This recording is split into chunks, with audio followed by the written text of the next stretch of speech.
বিসমিল্লাহির রহমানির রহিম। সুপ্রিয় শিক্ষার্থীবৃন্দ, আসসালামু আলাইকুম। তো আশা করি তোমরা সবাই ভালো আছো। তো ন্যাশনাল কলেজের পক্ষ থেকে তোমাদেরকে অনলাইন লাইভ ক্লাসে স্বাগতম জানাচ্ছি। তো গত ক্লাসে আমি তোমাদেরকে ফিনান্স, ব্যাংকিং ও বিমা প্রথম পত্র থেকে আলোচনা করেছিলাম। প্রথম পত্রের অষ্টম অধ্যায় ছিল আমাদের গত ক্লাসের আলোচ্য বিষয়। তো তারই ধারাবাহিকতায় আজকেও আমি অষ্টম অধ্যায়ে আলোচনা করব। তো অষ্টম অধ্যায়ে আমরা দেখতে পেয়েছিলাম মূলধন বাজেটিং ও বিনিয়োগ সিদ্ধান্ত। এক্ষেত্রে 4টি প্রক্রিয়া আছে। এই 4টি প্রক্রিয়ার মধ্যে আমি 3টি তোমাদেরকে আলোচনা করেছি। তো আজকে 4টির আরেকটি বিষয় বা ধাপ আমরা তোমাদের মাঝে আলোচনা করব।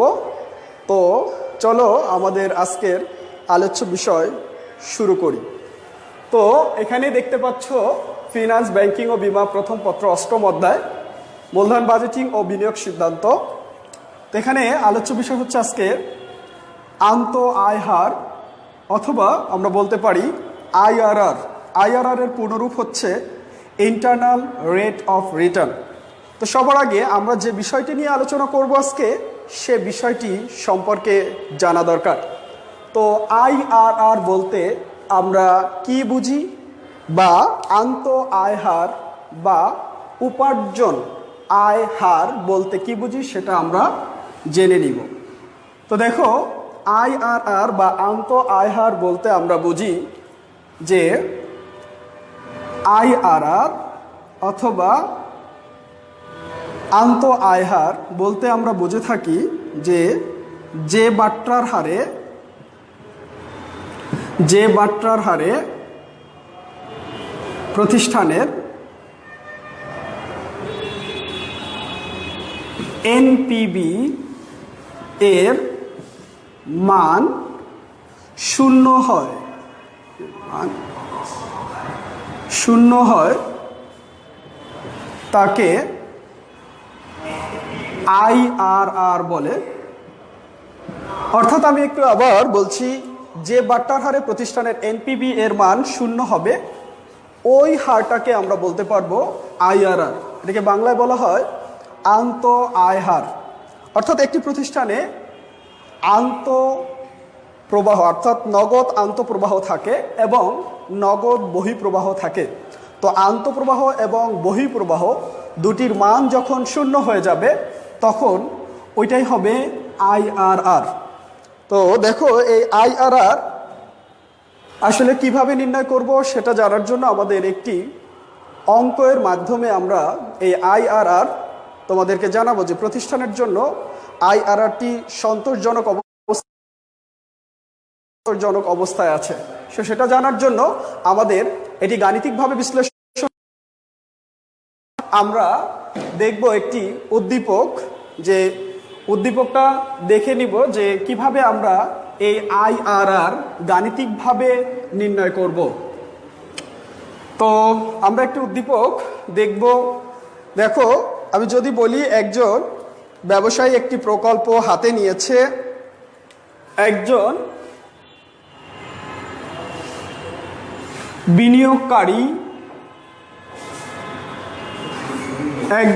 বিনিয়োগকারী একটি প্রকল্প নিয়েছেন।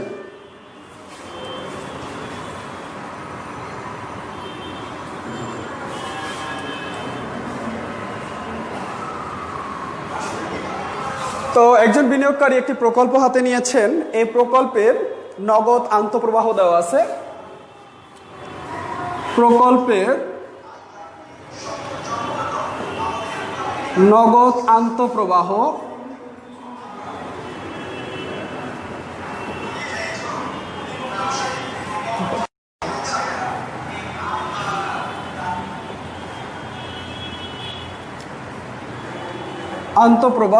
নিম্নরূপ।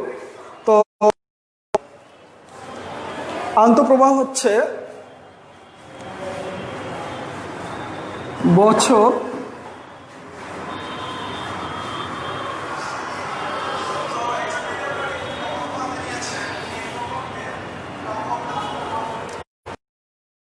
প্রথম বছরে দেওয়া আছে ৬৮,০০০ টাকা, দ্বিতীয় বছরে দেওয়া আছে ৬২,০০০ টাকা,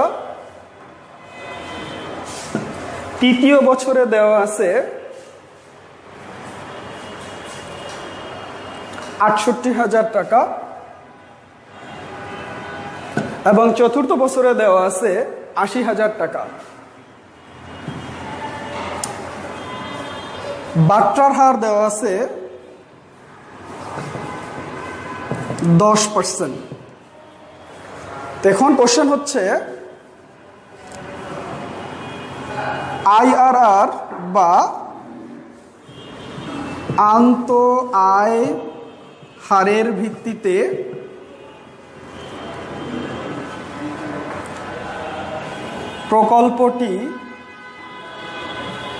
প্রকল্পটি কি গ্রহণযোগ্য?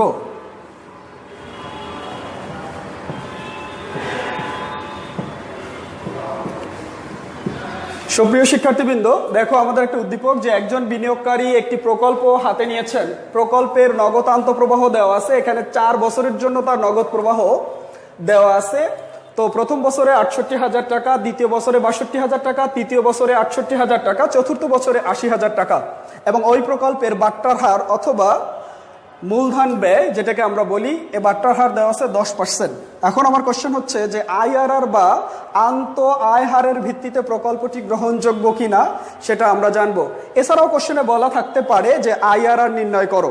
তো আমরা আইআরআর নির্ণয় করতে গেলে আমাদের যে বিষয়টি আগেই জানতে হবে যে এনপিভির মানটা বের করতে হবে। তো আইআরআর করতে গেলে আমাদের এনপিভির একটি প্লাস ফিগারের মান লাগবে, আর একটা হচ্ছে মাইনাস ফিগারের মান লাগবে, অর্থাৎ এনপিভি পজিটিভ এবং নেগেটিভ এই দুটির মানটা লাগবে।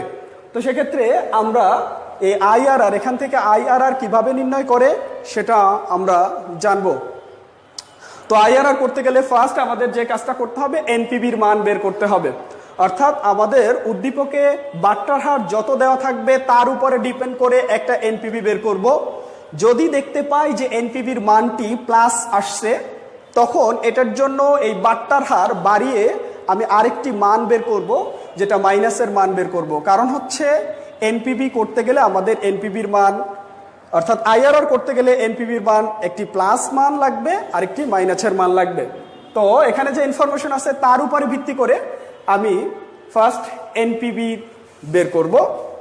তো দেখো এনপিভি আমি কিভাবে বের করি। তো গত ক্লাসে আমি এনপিভির সূত্র তোমাদেরকে দেখিয়েছিলাম। তো আমরা যদি দেখি যে বাট্টার হার 10% হলে এনপিভি হবে,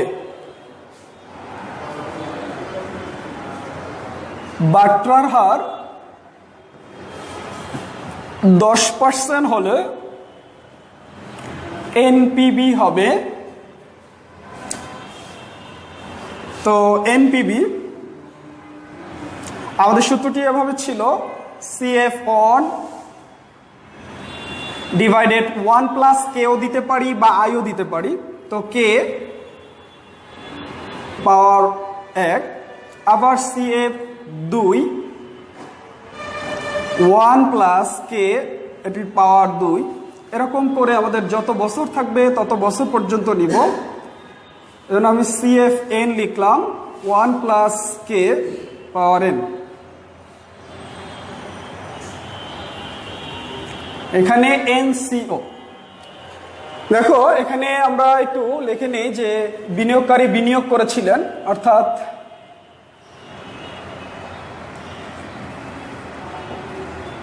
বিনিয়োগের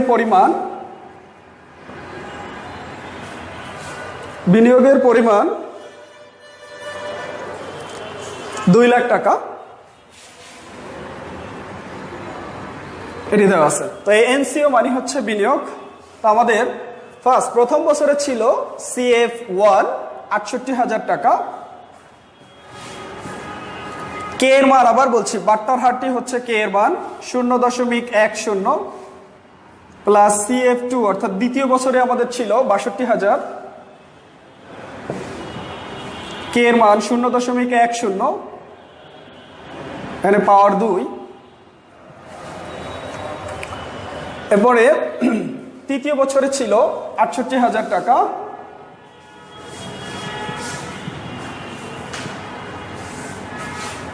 চতুর্থ বছরে ৮০,০০০ টাকা,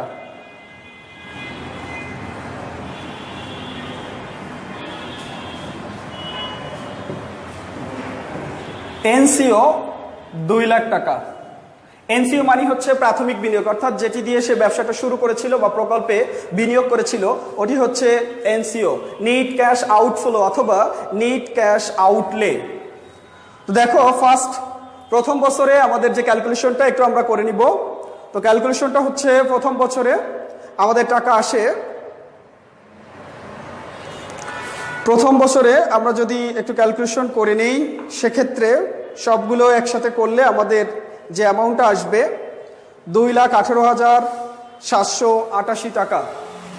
সম্পূর্ণ এতটুকুর ক্যালকুলেশন আমি যদি একসাথে করে নেই তখন আমাদের আসে ২,১৮,৭৭৮ টাকা, ২,১৮,৭৮৮ টাকা।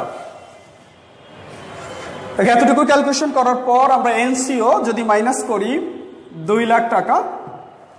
আমি আবার বলছি, গত ক্লাসে বলেছিলাম যে এটুকুই বলতে পারি একটি প্রতিষ্ঠানের নগদ আন্তঃপ্রবাহ, যেটি আমাদের উদ্দীপকে দেওয়া আছে। তো এটার ক্যালকুলেশন অর্থাৎ বাট্টাকরণ করার পর আমরা যে মানটা পাবো সেই মানটি থেকে আমাদের বিনিয়োগের পরিমাণ অর্থাৎ এনসিও মাইনাস করব। তো মাইনাস করলে আমাদের ১৮,৭৮৮ টাকা এটি থেকে যায়। অর্থাৎ এটা দেখা যাচ্ছে আমাদের উদ্দীপকে যে ইনফরমেশন আছে সে অনুযায়ী আমরা যদি অঙ্কটি করতে যাই তখন এনপিবির মান এটি প্লাসে আসছে। তো দেখো আমি আবার বলছিলাম যে আইআরআর করতে গেলে আমাদের যেটি করতে হবে এনপিবির একটি প্লাসের মান লাগবে, একটি মাইনাসের মান। তাহলে আমি এনপিবির প্লাসের মান পেয়ে গেলাম, এখন আমি এনপিবির মাইনাসের মান বের করব। তো দেখো যদি মাইনাসের মান বের করতে চাই সেক্ষেত্রে বাট্টার হার চেঞ্জ করতে হবে। এক্ষেত্রে বাট্টার হারটি আমরা ধরে নিতে পারি বা মনে করতে পারি। তো এখন যে এখানে কত পার্সেন্ট আমি বাড়িয়ে করব, বা এখানে যদি এটা মাইনাস আসতো তখন আমি এই বাট্টার হারটা কি করে ফেলতাম, কমিয়ে ফেলতাম। যেহেতু আমাদের এটা প্লাস আসছে সেক্ষেত্রে আমি এই বাট্টার হারটা বাড়িয়ে দিব, ফলে এটির মান মাইনাস হবে। তবে এখানে কোনো ধরাবাঁধা নিয়ম নেই যে আমি কত পার্সেন্ট বাড়াবো আর কত পার্সেন্ট কমাবো। তো সেক্ষেত্রে আমরা সাধারণত দেখতে পাই যে এখানে যে বাট্টার হারটি দেওয়া থাকবে তার ডাবল করে নিলে আমরা দেখতে পাই যে এখানে একটা মাইনাসের মান আসবে। এখন সবসময় যে এটা ডাবল করব সেক্ষেত্রে যে মাইনাসের মান আসবে এমন নয়, এটির চেয়ে আরও বেশিও বাড়াতে হতে পারে। সেক্ষেত্রে আমাদের যেখানে অ্যামাউন্ট অর্থাৎ বাট্টার হার 10% দেওয়া আছে, এক্ষেত্রে আমি বাড়িয়ে নিলে 20%। তো 20% করলে আমরা দেখতে পাবো এখানে একটা মাইনাসের মান আসবে। তো প্রিয় শিক্ষার্থীরা, যখন বাট্টার হার 10% দেওয়া আছে তার মানে ডাবল করলে আমরা করতে পারি 20%। এটা কিন্তু স্পেসিফিক কোনো নিয়ম নেই। আমরা বলছি যে সাধারণত আমরা এই অঙ্কগুলো করে থাকি যে বাট্টার হারটা দেওয়া থাকবে, সেটা যদি প্লাসের মান আসে সেক্ষেত্রে এর ডাবল করে নিব। তো ডাবল করে নিলে দেখা যাচ্ছে প্রত্যেকটি অঙ্কে মাইনাসের মান চলে আসে। তো আমি বাট্টার হার 20% করে নিই, এটা ধরে নিব। বাট্টার হার 20% হলে এনপিবি হবে। তো আমরা সেম সূত্রই শুধুমাত্র উপরের অংশটুকু অর্থাৎ এখানে 20% এখানে 10% যেটা ছিল সেটাই শুধু চেঞ্জ হবে, আর সবগুলো মানই কি থাকবে, ঠিক থাকবে। তো দেখো আমাদের বাট্টার হার আমি বলেছিলাম 10% যখন ছিল তখন প্লাসের মান আসছে। তো এই জন্য আমি মাইনাসের মান করতে গেলে বাট্টার হারটি বাড়িয়ে দিব, সেক্ষেত্রে আমাদের একটি মাইনাসের মান চলে আসবে। তো যেখানে 10% আসছে সেখানে আমি কি করলাম, 20% করে নিলাম। 20%কে আমি পয়েন্ট আকারে লিখলে 0.20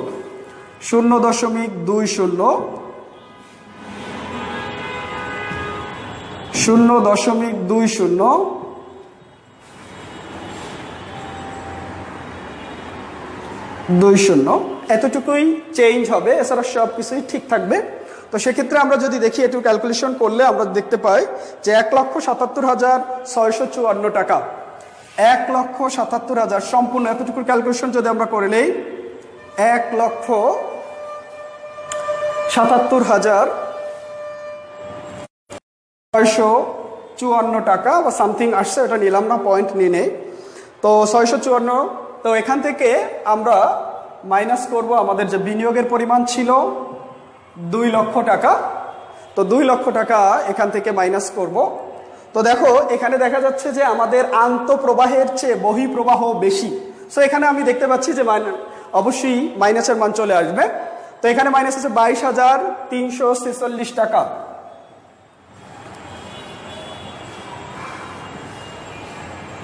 তো 22,346 টাকা, এটা কিন্তু অবশ্যই কি মাইনাস। আমি ব্র্যাকেট দিয়েও লিখতে পারি অথবা এখানে মাইনাস লিখলেও হতো।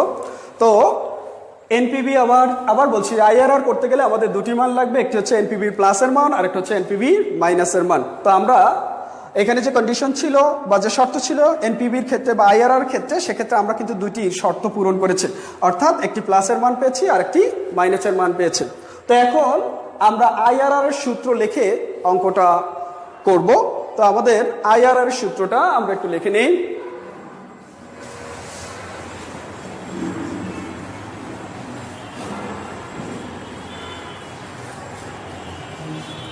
দেখো আইআরআর আমাদের সূত্রটি কি ছিল? IRR equal LR plus এনপিবি LR, এনপিবি LR, এখানেও আমরা লিখব এনপিবি LR minus এনপিবি HR into HR minus LR. একটু খেয়াল করো, এখানে আমরা দেখতে পাচ্ছি এলআর, বিষয়টি কি আসলে? Lower rate. এলআর মানে হচ্ছে লোয়ার রেট, লোয়ার রেট মানে হচ্ছে বাট্টার, কম বাট্টার হার বা নিম্ন বাট্টার হার। তো আমরা এখানে দুটি বাট্টার হার ব্যবহার করেছি, একটি হচ্ছে 10% আর একটা হচ্ছে 20%। তো এখানে লোয়ার হচ্ছে কত? আমরা বলতে পারি 10% ছিল, আমাদের উদ্দীপকে যেটি দেওয়া ছিল ওটা হচ্ছে লোয়ার রেট। তো এখানে আর এইচআর মানে হচ্ছে হায়ার রেট, অর্থাৎ উচ্চ বাট্টার হার। উচ্চ বাট্টার হার এখানে আমরা কত ধরেছিলাম? 20%। তো একটি হচ্ছে 10% আর একটি হচ্ছে 20%। এখন আসো এনপিবি এলআর, এটার মানে কি? এনপিবি এলআর অর্থাৎ যখন লোয়ার রেট আমরা ধরেছিলাম, কম বাট্টার হার ধরেছিলাম 10%, তখন আমাদের এনপিবি কত হয়েছিল? তো আমরা তখন হয়েছিল 22,000, তখন আমাদের হয়েছিল একটি প্লাসের মান হয়েছিল, তো ওটা হয়েছিল 18,778 টাকা। 18,778 টাকা, 18,788 টাকা। এটা হচ্ছিল এনপিবি এলআর, যখন আমি 10% বাট্টার হার ধরেছিলাম তখন এনপিবি হয়েছিল 18,778 টাকা। এরপর আরেকটি মান এনপিবি এইচআর, অর্থাৎ যখন আমি উচ্চ বাট্টার হার অর্থাৎ 20% ধরেছিলাম তখন আমাদের এনপিবি আর কত হয়েছিল? মাইনাস চলে আসছিল 22,346 টাকা, এটা মাইনাসে চলে আসছিল। তো এখন এই মানগুলো যদি আমি এখানে বসিয়ে দিই তাহলে আমাদের অঙ্কটি হয়ে যাবে। তো এল আর একটু খেয়াল করো, তো এল আর মানে হচ্ছে 10%, অর্থাৎ এখানে যা আছে তাই 10 দিয়ে লিখলাম। এরপরে এনপিবি এল আর আমাদের 18,778 টাকা হয়েছে, এখানেও 18,788 টাকা হয়েছে। এখান থেকে মাইনাস, এটাও মাইনাস 22,346 টাকা ইন্টু 20% থেকে 10% মাইনাস করতে হবে, অর্থাৎ এইচ আর থেকে এল আর। তো সবাই সূত্রটা একটু দেখে নেবে, এল আর প্লাস এনপিবি এল আর ডিভাইডেড এনপিবি এল আর minus এনপিবি H R into H R minus L আর। তো এইচ আর এল আর অর্থাৎ এল আর হচ্ছে কম বাট্টার হার, এইচ আর উচ্চ বাট্টার হার বা বেশি বাট্টার হার। এনপিবি এল আর যখন আমি কম বাট্টা ধরেছিলাম তখন এনপিবি কত হয়েছিল? এনপিবি এইচ আর যখন আমি বাট্টার হার বেশি ধরেছিলাম তখন আমার এনপিবি কত হয়েছিল? তো মানগুলো বসিয়ে দিলাম এরপরে আমরা একটু ক্যালকুলেশন করে নিব। তো ক্যালকুলেশন করলে আমাদের কি হয় যে এতটুকুর যদি ক্যালকুলেশন করে নিই 10, এটার ক্যালকুলেশন করলে দেখো এটা কি মাইনাসে মাইনাসে কি হয়ে যাবে, প্লাস হয়ে যাবে। তো 18,778, তো 18,788 প্লাস 22,346, অর্থাৎ এই দুইটা যোগ করতে হবে, মাইনাসে মাইনাসে প্লাস হয়ে যাবে। তো এখানে আমাদের কত হয় 10। তো 20 থেকে 10 গেলে 10 থাকে। তো আমরা একসাথে যদি ক্যালকুলেশন করি, এটা যোগ করে ডিভাইড করি, তাহলে আমাদের ক্যালকুলেশনটা এমন হয় যে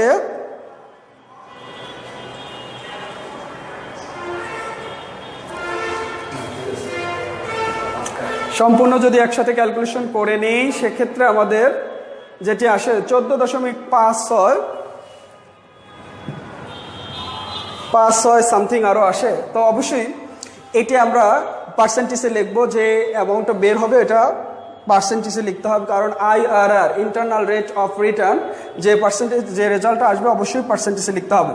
তো এখন একটু বুঝতে হবে, আমি কোশ্চেনে এরকম ছিল যে আসলে প্রকল্পে বিনিয়োগ করা তার জন্য লাভজনক কিনা, অথবা প্রকল্পটি আসলে কি গ্রহণযোগ্য, কিভাবে বুঝবো প্রকল্পটি গ্রহণযোগ্য। সেক্ষেত্রে IRR এর যে মানটি বের হবে ওই মানের সাথে আমি বাট্টার হার, যেটা আমাদের উদ্দীপকে দেওয়া থাকবে, সেই বাট্টার হারকে তুলনা করব।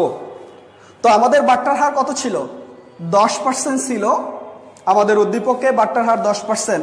আর IRR করে দেখলাম আমার প্রতিষ্ঠানের ক্ষেত্রে বা এই প্রকল্পের ক্ষেত্রে 14.56%। তো এক্ষেত্রে অবশ্যই দেখা যাচ্ছে 10%-এর চেয়ে 14.56% বেশি। তাহলে যদি এইরকম IRR এর মান বাট্টার হারের চেয়ে বেশি হয় সেক্ষেত্রে আমি বুঝবো এই প্রকল্পটি গ্রহণযোগ্য। যদি 10%-এর কম আসতো তাহলে এই প্রকল্পটি গ্রহণযোগ্য হতো না। তো আশা করছি যে তোমরা এই IRR কিভাবে নির্ণয় করে বুঝতে পারছো। তো এগুলো যদি আর একটু প্র্যাকটিস করো তাহলে তোমরা অবশ্যই বুঝতে পারবে। তো IRR নিয়ে কারো যদি কোনো সমস্যা থাকে বা অষ্টম অধ্যায় নিয়ে যদি কারো সমস্যা থাকে, এখানে প্রায় 4টি বা 5টি এই অধ্যায়ের উপরে ক্লাস নেওয়া হয়েছে। তো এই অধ্যায়টি একটু বড়, তারপরও বলছি যদি কারো এরপরও সমস্যা থাকে তোমরা কমেন্টস করে জানাবে যে এটি বুঝতে সমস্যা আছে।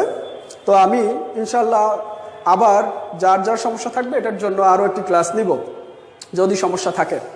তো আমি এখানে 4টি প্রক্রিয়া আলোচনা করেছিলাম, আবার বলছি যে গড় মুনাফার হার, পেব্যাক সময়, নিট বর্তমান মূল্য নির্ণয় এবং IRR অর্থাৎ আন্ত আয় হার, এটিকে বিভিন্ন নামে বলা হয়, যে আন্ত আয় হার বা উপার্জন আয় হার বা IRR। এখানে কিন্তু আমি তোমাদেরকে প্রত্যেকটির পূর্ণরূপ লিখে দিয়েছি। তো এই পূর্ণরূপ থেকে অনেকগুলো অবজেক্টিভ চলে আসতে পারে। তো এই জন্য সবাই একটু খেয়াল রাখবে যে আমরা যে অঙ্কগুলো করেছি অঙ্কগুলো তোমরা সবাই যদি প্র্যাকটিস করো তাহলে ইনশাল্লাহ ভালো করতে পারবে। তো আজকে এখানেই শেষ করছি। আল্লাহ হাফেজ।